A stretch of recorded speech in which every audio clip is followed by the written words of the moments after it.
Bonjour Sacha, bravo pour l'aventure Yubo. Je serais très curieux d'avoir tes conseils en matière de lancement d'applications B2C, grand public. Comment as-tu préparé ton lancement et quels sont les outils que tu as pu utiliser et que tu recommanderais? C'était une question d'Étienne Portet, un des deux cofondateurs. Ok, c'est une très bonne question. Euh, Moi, je dirais que le plus important, c'est surtout la méthode pour lancer une plateforme B2C. Et donc, avant de lancer Yubo, nous, on a lancé deux autres plateformes qui n'ont pas marché. Et je dirais que c'est parce que les deux précédentes plateformes, on était parti d'idées qu'on avait et qu'on trouvait bonnes et que notre réseau trouvait bonnes, mais qui ne trouvaient pas du tout d'usage auprès du grand public et qui ne correspondaient pas du tout à un besoin. Et quand on a lancé Yubo, déjà, on ne savait pas du tout qu'on allait en arriver là. On ne connaissait pas du tout notre cible. On savait simplement qu'il y avait un phénomène qui existe encore aujourd'hui, qui est que des millions de personnes partagent publiquement leur pseudo sur les différentes plateformes sociales pour avoir plus de followers, plus d'amis. Et du coup, nous, au début, Yubo, c'était une plateforme pour se faire des nouveaux amis sur Snapchat.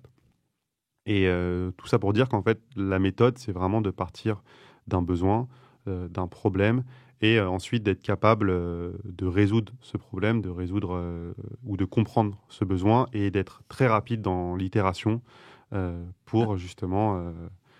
Alors justement, point 1, la méthode, c'est comprendre un problème et d'avoir le produit qui y répond.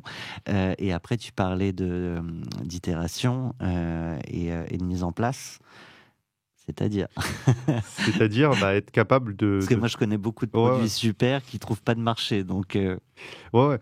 L'itération, pas aussi vite. c'est simplement avoir une méthodologie de test qui permet de répondre à ces questions et à ces hypothèses le plus rapidement possible.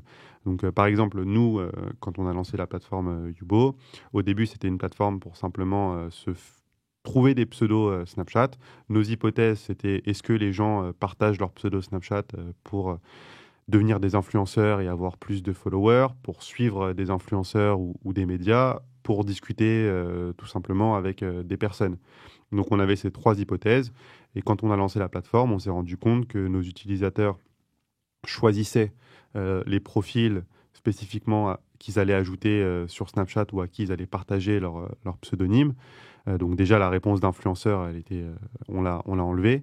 Puis on a ajouté un chat sur la plateforme, et les gens ont commencé à discuter sur Yubo après avoir créé une amitié. Et donc là, on a répondu aussi à une autre question qui était qu'en fait, ils étaient là pour discuter. Et ensuite, on s'est dit, OK, qu'est-ce qu'on peut faire encore de mieux pour démultiplier la discovery et faire qu'ils discutent avec encore plus de personnes. Et là, on a lancé les lives.